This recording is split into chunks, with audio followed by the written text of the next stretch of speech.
నీలాంటి కోళ్ళు నా ఇంటికి రావడం నా దురదృష్టం. సనిలా దాపరించావు కదే. అమ్మా తల్లి రామ్మా.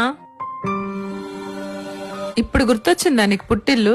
ఇంకే పుట్టింట్లోనే శాశ్వతంగా ఉండిపోదాం అనుకుంటున్నానమ్మా. మా అత్తారింటికి వెళ్ళను. మీ అత్తయ్య వాళ్ళు నిన్ను తిడుతున్నారా ఏంటి? తిడతారు. ఇప్పుడు నువ్వు నీ కోడల్ని ఎలా తిడుతున్నావో మా అత్త కూడా నన్ను అలానే తిడుతుంది.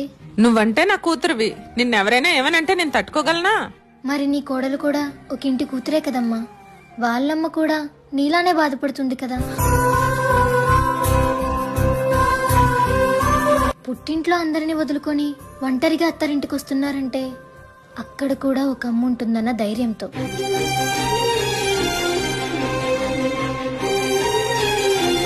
కోడల్ని చూసిన ప్రతిసారి కూతురు గుర్తుకు రాకపోయినా అత్తని చూసిన ప్రతిసారి అమ్మ గుర్తుకు రావాలి. అది నీ బాధ్యత. నీకు ఒంట్లో బాలేదు కదా, నేను వంట చేస్తాలే. మీకెందుకు అత్తయ్య గారు శ్రమ? ఇదే నా కూతురు అయితే చేసి పెట్టినా ఏంటి?